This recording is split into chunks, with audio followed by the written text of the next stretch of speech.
tomorrow, the focus of the country's attention, the former President Jacob Zuma, he's back in court tomorrow. The case postponed last week. He's challenging the appointment of the prosecutor, Billy Downer, to prosecute him. He wants him to step aside. We're live now to our team there. Our politics editor is there, our reporter Bongo Delani is there, and our anchor, Koli Mgambi, standing by for you. Koli, good afternoon to you. It's going to be another big day tomorrow and perhaps overnight as well. Indeed, Steve. Well, the stage is set. As you probably can see, Bongo Delani, our reporter, is next to that stage. That's where the former president would have addressed the last time he appeared inside this court, of course, after the court proceedings, and that's where a number of fiery speeches were made. In fact, let's take you straight to Bongo Delani, because he has with him someone who is seen as an organizer of the supporters who usually turn out here in their numbers. Bonga, let's throw to you, what can we expect tomorrow in terms of the support for the former president? Good afternoon, Koli. Yes, you're right. Last time we were here on this stage, it was not as magnanimous as this one behind me, but it was the same spot that Ace Magashule, the embattled Secretary General of the ANC, said that he doesn't only want KwaZulu-Natal people here, he wants Free State people to come and show their support for the former president when he appears in court tomorrow. And that's where basically we're at. It looks like a concert stage, but it's basically where they'll be addressing supporters when they come. How that will work when we're on the grasp of the third wave is anyone's guess. I'm going to bring in now to the conversation Nkosentja Ashezi. He is an RET champion, talking about the arrangements. Mr. Ashezi, thank you for joining me right now. We're here today. It's the eve of the former president's trial. It happens tomorrow. Big things are happening. The stage is here. Tell us your plans about showing support for the former president. Well, as you know, that we have always constantly said that ours is to arrange the stage and make sure that the logistic arrangements are there for ordinary men and women of this country, people who love our democracy, people who love President Jacob Zuma, who acknowledge the magnificent work that he has done throughout the liberation struggle against colonialism and apartheid in South Africa, and those that have benefited during the glorious 9 years of his hegemony as the state president of this country. So here we are today. Unfortunately, we have to do this because we love the man. If it was for us, we wouldn't be here, accompanying the man who gave it all of his life for the freedom of this country, going to court, being dragged to court as the first president to be dragged to court. Not even the villain, de Klerk, who murdered people, who ordered murdering of people, innocent children in the Transkei, has been brought to court. Be that as it may, Mr. Ashezi, Mr. Zuma is not being charged about corruption, about apartheid issues. He's being charged for alleged corruption.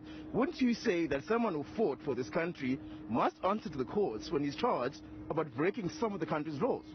Well, we know the politics behind this case. This case has been there for at least 20 years now. But let me just throw in another scenario. President Jacob Zuma is charged because allegedly he accepted a bribe from Thales company, 500,000.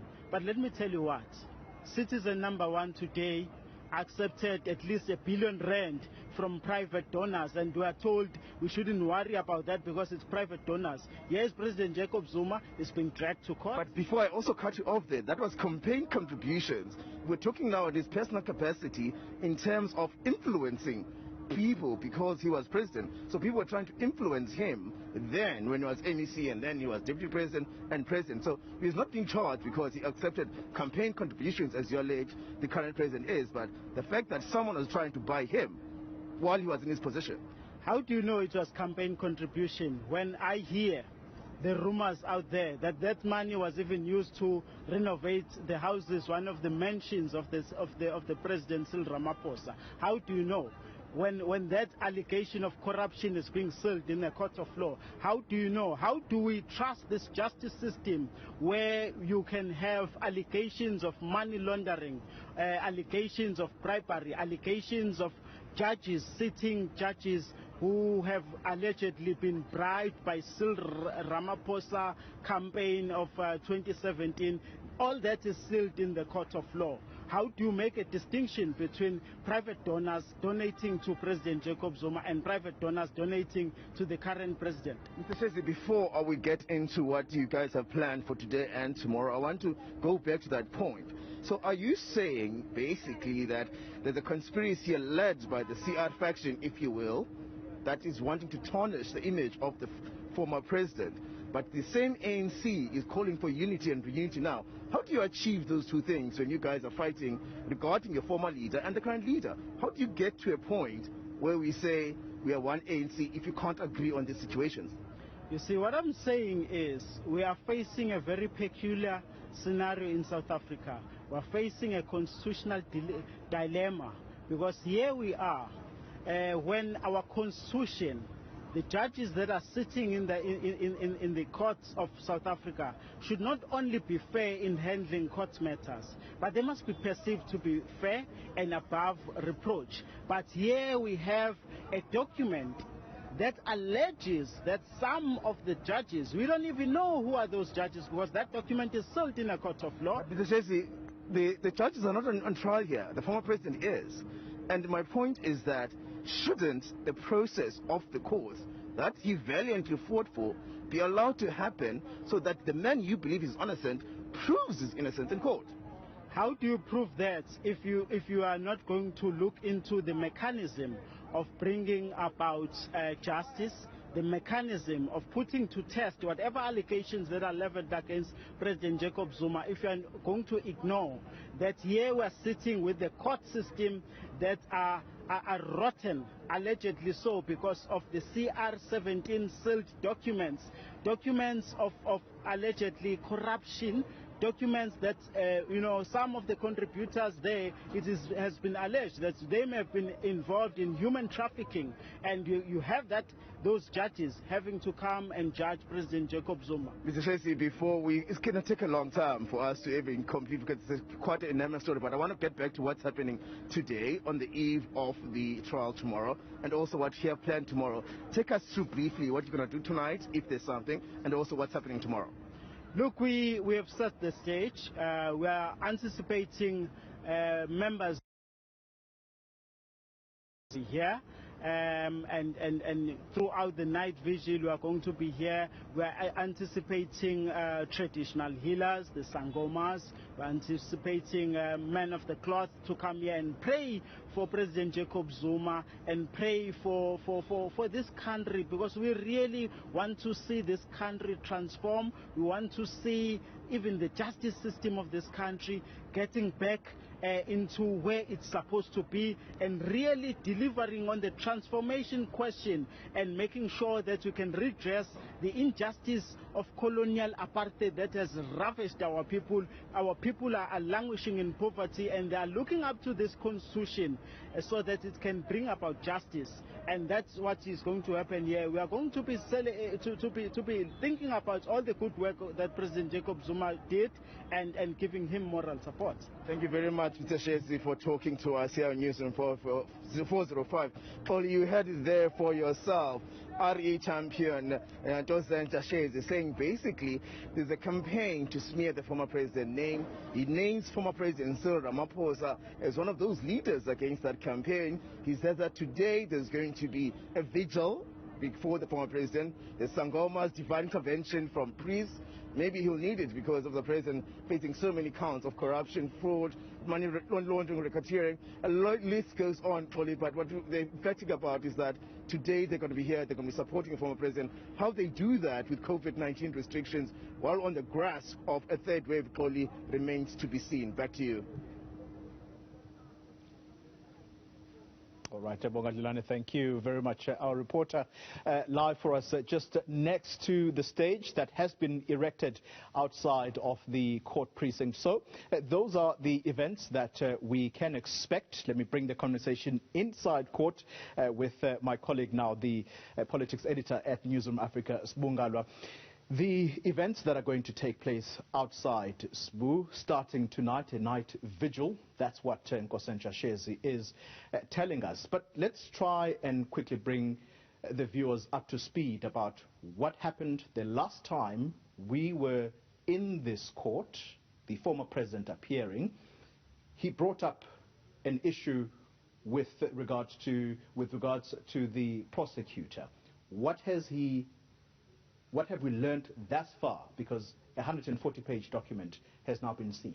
Of course, Koli, that 140-page document, at the heart of which is former President Zuma's argument. When he was here last week, Monday, on the 17th of May, that's where he made clear that he would be making this application. Now we know what is at the heart of that application. Is actually asking for the prosecutor, state prosecutor, Billy Downer, to recuse himself from the case, and is using an argument here, Koli, where he accuses him of prosecutorial bias, where he says that it seems that Advocate Downer wants to pursue a conviction at all cost, and he uses that as the basis for him to call for Downer to recuse himself. He also makes the argument that Billy Downer was close to Leonard McCarthy, who was the then head of the Scorpions, whom the former president is alleging that Leonard McCarthy had CIA links. So by that association, he's arguing that Downer would have known of those links. I guess then he would have to prove to the court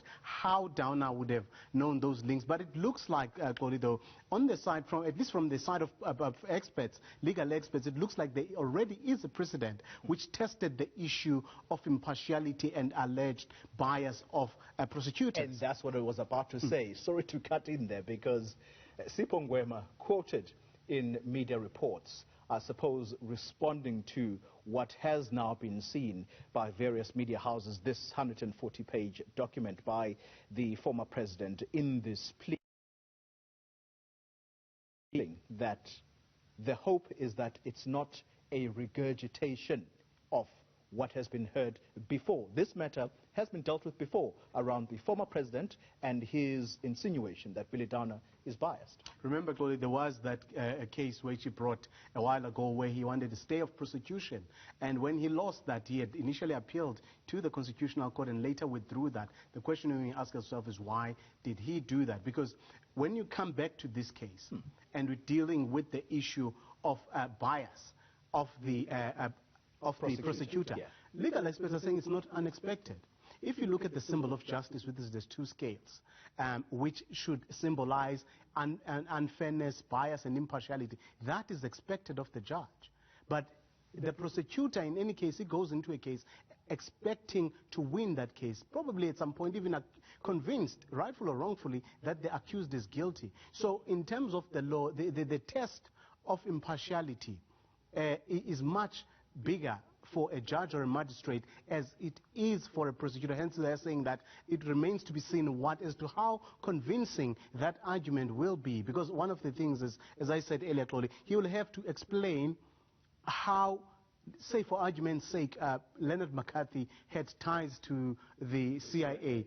How then would have Billy Downer known that? I guess then that's the evidence that will have to be led in court. And I mean, the reality is that where I think with this application, it perhaps tells me and probably tells you the same thing, that we're nowhere near the actual start of the trial. Because I do anticipate that should the judge, based if legal opinions are anything to go by, should he throw that out, that we are likely to actually probably see another appeal in the offing. Yeah. So that's perhaps, Sbu, the taste of what may possibly happen inside here. Perhaps let's end the conversation with what's going to happen outside. The argument, or should I say the conversation that Bongadlana, our colleague, had with Nkosi Ntshatshezi is that the former ANC president and president of the country, Jacob Zuma, is being persecuted, and yet the current president has had 300 million, as admitted by him at the Zondo Commission, donated towards his campaign to become president of the ANC.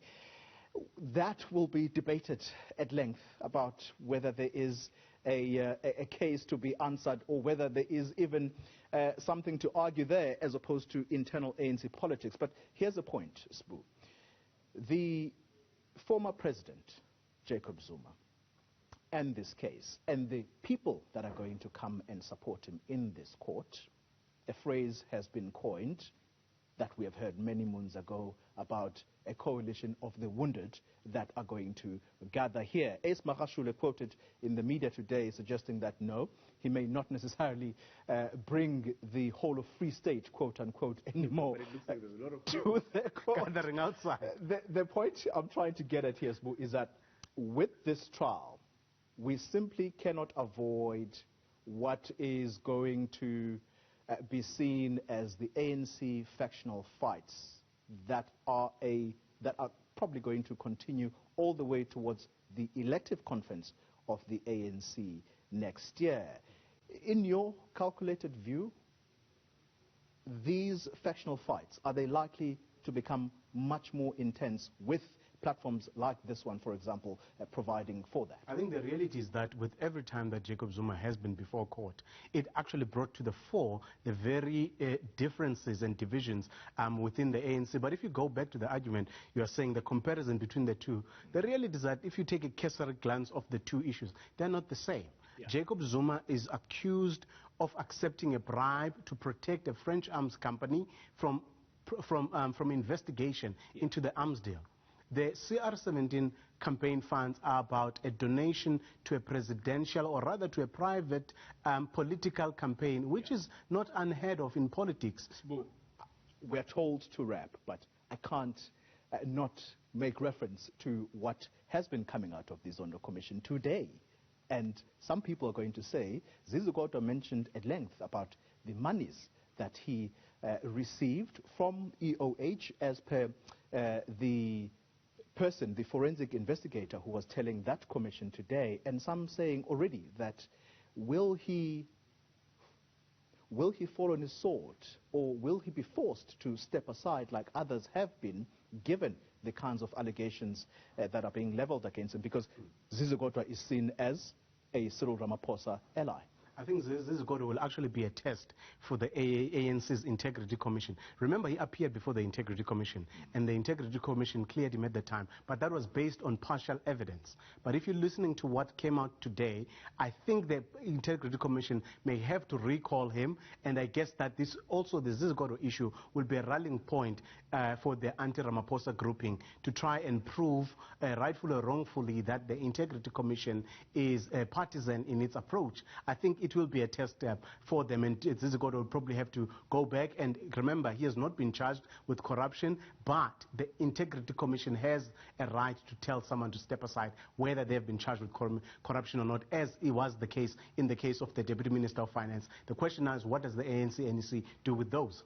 Yep. And that's something to look forward to. Well, Stephen, there you have it. And talking about people who perhaps may be forced to step aside from their positions of responsibility, here in KZN today, we're being told by the leadership that about 12 of its people or its members have now fallen on that particular rule of step aside, 12 of them stepping aside, including Zandile Kumete. Well, that's perhaps a taste, a teaser, Stephen, of what's to come. Let's take you to a short breather. When we return, Stephen will take over from us.